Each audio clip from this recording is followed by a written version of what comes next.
Welcome to Extraterrestrial Reality. The world of debunkers is coming to a close. It's coming to a crashing end.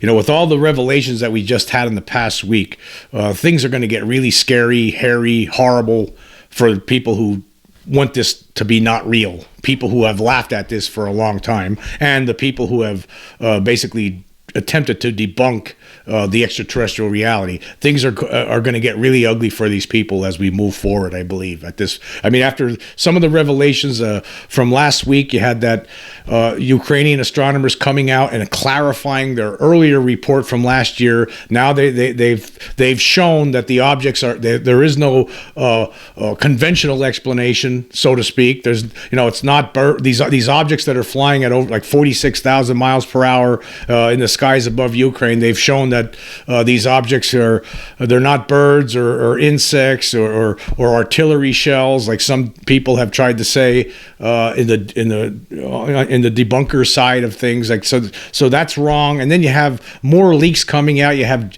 Jeremy Corbell and George Knapp this past week coming out with that 2016 image of an orb floating above the city of Mosul in Iraq. You have that.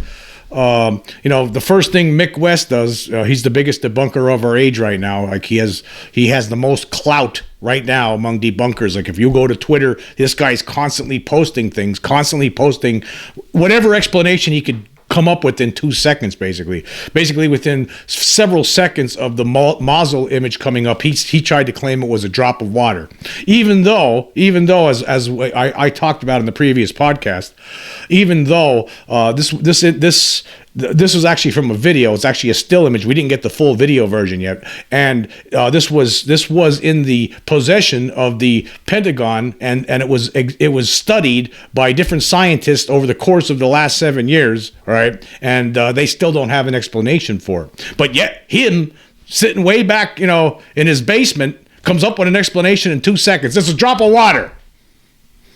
So again, it's coming to a closing end. It's going to be very sad for these people. All these debunkers out there, these people who have basically made fools out of themselves for years now. Keith Clore, Ross Pomeroy, Stephen Greenstreet. Like this guy, I don't know. He used to be in a different position. Now all he seems to want to do, Stephen Greenstreet, is make fun of. He's a New York Post writer. All he wants to do these days, it seems, is make fun of Skinwalker Ranch and talk about Skinwalker Ranch all the time. He completely ignores everything else. But actually, their world, they're going to look like big fools coming up. It's coming to a crashing end. That's what's happening. I'm gonna read a little piece here. This is a paragraph from Flying Saucers in Science, written by the late Stanton Friedman. This book was published in 2008. Here's a paragraph. In 1903, Dr. Simon Newcomb, one of the top American astronomers of the 19th century, published a paper in which he showed that flight by man using anything other than a balloon, a lighter than air vehicle, was impossible. His paper clearly showed that he knew much less about flight than did two bicycle mechanics named Wilbur and Orville Wright, who first flew a heavier than air vehicle at Kitty Hawk, North Carolina on December 17th, 1903, less than 3 months after Newcomb's article was published. When notified about this historic event, he, similar to many others, had trouble believing that such a flight had occurred. There were no TV or radio reporters back then.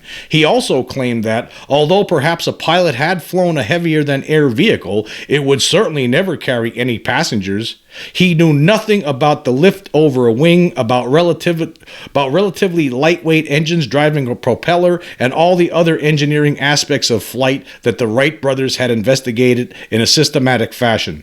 So I wanted to read that as an example. I mean, when I read this book, I never heard of Dr. Simon Newcomb. Right? I don't know who he was. The only reason I know of who he is now is because Stanton Friedman wrote about him. I'm sure that there's some people out there who are astronomers that probably heard his name in scientific books that they read when they're whatever, right? So I'm sure there's some people out there, but most people out there, if you were to say, "Hey, do you remember Dr. Simon Newcomb?" Right? They'd say, "Who? What? Who? What?" But if you say, you know who the Wright brothers are, right? Most people would say, "Yeah, they're the ones who, They did the first. They had the first airplane, right? They flew the first airplane, right? So that's the difference here. That's what you're seeing happening here. Like these debunkers are so soon, very soon, going to become completely irrelevant. You know, basically, right now, Mick West is going to become the next Dr. Simon Newcomb. Right, that's what he's setting himself up for. Everyone's going to forget about who he is as time rolls on. We're going to move forward. But all these people that act like idiots, you know, Jason Colavito, you know, that's another one. There's a whole bunch of debunkers online that we talk about. People that write articles for big publications too. Some of them. There's different writers that write stuff in the Wall Street Journal and the New York Times that try to downplay the entire thing, try to make it look silly all the time, right? Because they just don't believe it. We just don't believe it. You know, despite all the evidence that has amassed over the decades, right? Despite all of that, despite the fact that we actually have the Pentagon now admitting that there's objects out there that they can't explain. I know that there's right now. It seems like there is most certainly a faction within the Pentagon that does not want anyone that wants to actually put the toothpaste back in the tube, rather.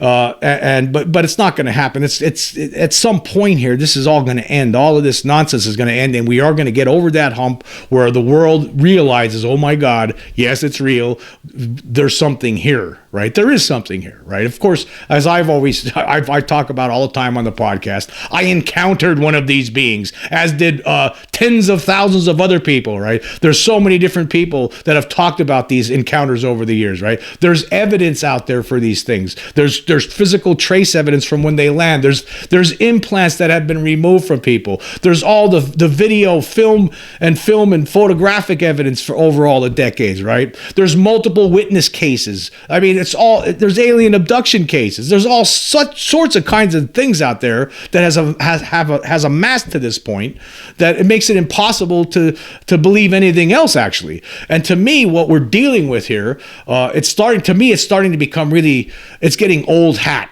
for me. I mean, this is really old hat. I mean, it's like, you know, a few years ago, I remember I couldn't believe to find out that there are actually people today. Actually, there are groups today that believe the Earth is still flat. There are people running around this planet who believe the Earth is flat, and that's embarrassing. That is so embarrassing that there are some people among us that are that dumb, right? And I remember watching some videos. There were some videos on YouTube. There was some guy, different scientists and stuff, trying to explain it to them. There was some video I remember watching a few years ago. Some Professor Dave Explains, right? He had a video on there that was called "The Earth is Definitely Not Flat."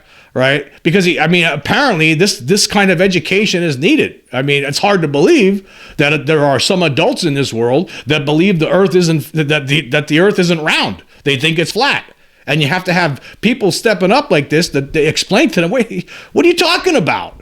And then have to show them scientifically how, you know, that it's what you think, what your belief is totally false. But even with that, it doesn't matter. They won't accept it. There's people out there who actually believe the world is flat. As hard as it is to believe that, but there really are. They really believe this. There are people that are that stupid that think the Earth is flat. And I think that's what we have here. I think that to me, you could put in these UFO debunkers. They're becoming the same thing now. They're becoming flat earthers. That's what it seems to me. You know, we're going down this path where it's getting tiresome actually to listen to this nonsense anymore. You know, it's like, no, there are aliens here. You know, of course, again, I've seen one of the beings. You know, I encountered one of the beings when I was a kid. And then in 1994, I saw one of the craft, a flying saucer, up close and personal, along with another witness, right? It made no sound. There was no way that this thing was manufactured by humans, right? In the middle of nowhere. I've talked about these things a lot on my podcast. And there's so many other cases out there. Again, the Ariel school incident from 1994, right there, that one right there. If you were to just use that one, that's definitive proof right there in and of itself, right? The Ariel school 1994 incident. Okay, so 62 kids go out on a 10:30 a.m. break in September of 1994 in this school in Zimbabwe, and they're on this little break, and next thing you know, flying saucer lands, alien beings walk out of it. One of the alien beings, right, and they don't look human, right? All the kids describe what they look like, and they look just like what people who get abducted by aliens have described for all these years. One of these beings actually communicates telepathically with a handful of these kids, right? And then they go away. Then there's no denying it, right? That's real. That really happened, right? Because it's real. They're really here. And then of course there's the Turkey UFO videos, which I was talking about recently, and I made a little video about.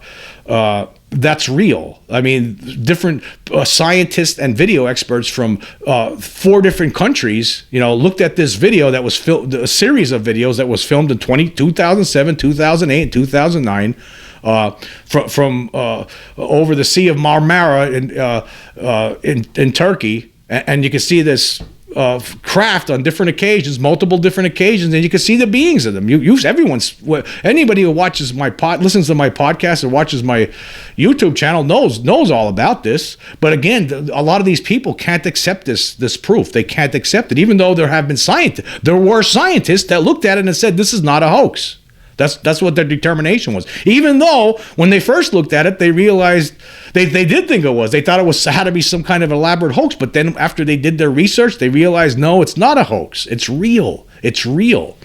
But unfortunately, we just have, right now, we got these debunkers running around constantly, trying to downplay this. We have the media not actually doing anything, really. I mean, the media has been, for the most part, largely useless.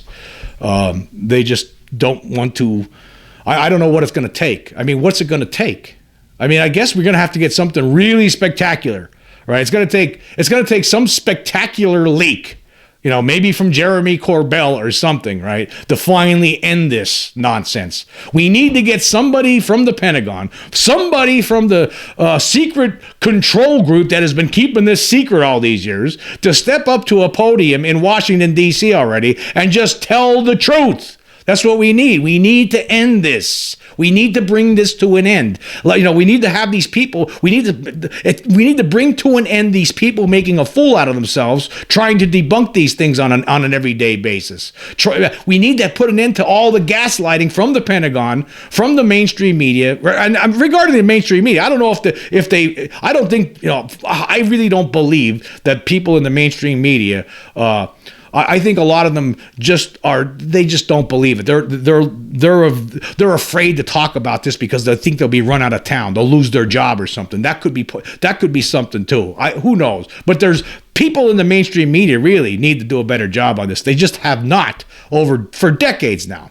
They just let the Pentagon get away with this nonsense. It's time to end this letting them get away with this nonsense. It's time to end all of that. It's time to bring all of this to a close.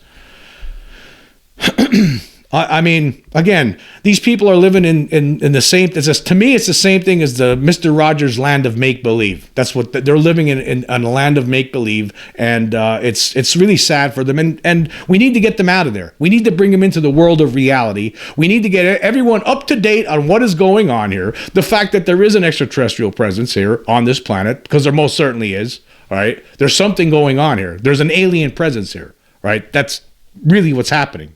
I know it's hard to believe for a lot of people because they're conditioned. They've been conditioned to think that that's silly. Oh, that's silly now. No. It's not silly. And to sit there and allow yourself to fall for these debunkers' lies all the time, you're kidding yourself. You're kidding yourself.